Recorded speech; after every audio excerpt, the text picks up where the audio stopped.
संरक्षण अधिनियम 1976 व त्यातील सुधारणा 1995 व 2015च्या अन्वये संपूर्ण गोवंश हत्याबंदी कायदा लागू करून गोमातेला राजमातेचा दर्जा देण्यात येणे।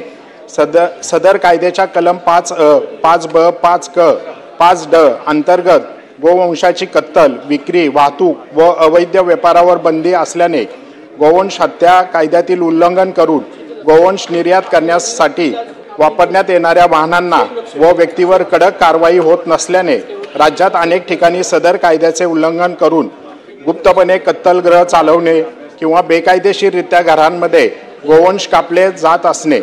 गोवंश हत्या बंदी कायद्याची प्रभावी अंमलबजावणी करण्यासाठी गोवंश संरक्षण करण्याकरिता लोकसेवेच्या कामात अडथळा आणणाऱ्या व्यक्तीवर व कसाई विरोधात IPC 353 व नवीन भारतीय न्याय संहिता 132 म्हणजेच BNS अंतर्गत गुन्हा दाखल करण्याचा अधिकार देऊन पोलीस व पशुसंवर्धन विभागाने सहकार्याने नियमितपणे गस्त व गुप्त तपासणी करण्याची आवश्यकता असणे। राज्याच्या सीमा महामार्गावर वाहनांची तपासणी केंद्र स्थापन करणे आवश्यक असणे। जनजागृती व लोकसहभागाने जनतेने अवैध कत्तल किंवा व्यापाराची माहिती दिल्यास बक्षीस योजना राबवून स्थानिक पोलीस महसूल यंत्रणेच्या मदतीने ग्रामस्तरापर्यंत कायद्याचा प्रभावी अंमलबजावणी करण्यासाठी समित्या स्थापन करण्याची गरज असणे। राजमातेचा दर्जा असलेल्या गोवंश हत्याबंदी कायद्याचे उल्लंघन करणाऱ्या व्यक्तींना 5 वर्षापर्यंत कठोर शिक्षा व 1 लाख रुपये दंड करून दोषींवर तात्काळ गुन्हे दाखल करून शिक्षा करणे आवश्यकता असणे। गो संरक्षकांना संरक्षण देण्याची आवश्यकता असल्याने मी या औचित्याच्या मुद्द्याद्वारे आपल्या सभागृहासमोर मांडत आहोत। राहुल कुल अध्यक्ष महोदय, पावसाळी अधिवेशनामध्ये दिनांक 12 जुलै 2024 रोजी मी छत्रपती शिवाजी महाराजांनी लढवलेल्या डावपेचांचा एक इतिहासाचं महत्त्वाचं स्थान आहे आणि त्याच्यापैकी एका घटनेसंदर्भात औचित्याचा मुद्दा उपस्थित केला होता।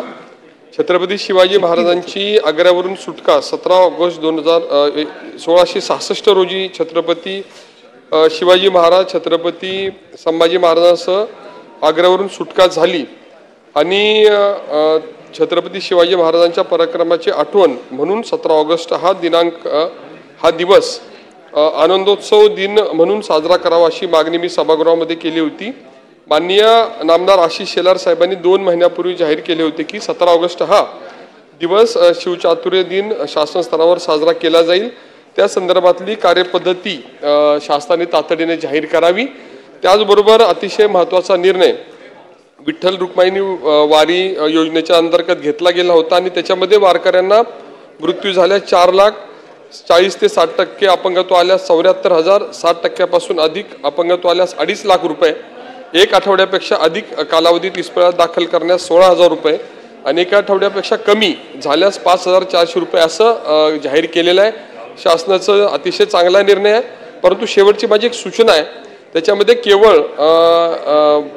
अपघात झाला किंवा दुर्घटनेत मृत्यू झाला किंवा जखमी झाला अशाच वारकऱ्यांना ही मदत मिळणार आहे। तर याच्यामध्ये वारी दरम्यान ज्यांचा मृत्यू होईल ती दुर्दैवीच घटना असते आणि काही अपघात झाला आणि जखमी झाल्यास सरसकट सगळ्यांना ही मदत करण्यासंदर्भातला शासन निर्णयामध्ये दुरुस्ती करावी अशी मागणी मी या औचित्याच्या मुद्द्याच्या माध्यमातून करतो। धन्यवाद। श्रीमती श्वेता माले,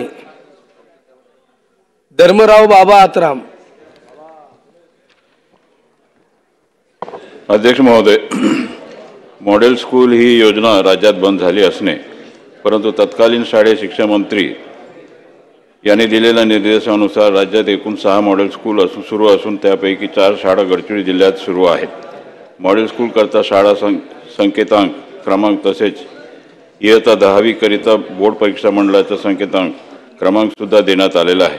मॉडेल शाळा ही जिल्हा परिषदच्या नियमित इंग्रजी माध्यमाची शाळा असून ठेवण्यात तत्कालीन अप्पर मुख्य सचिव दिनांक 28 डिसेंबर 2018 रोजी संबंधित जिल्हा परिषदला आपल्या आदेशानुसार कळविलेले आहे।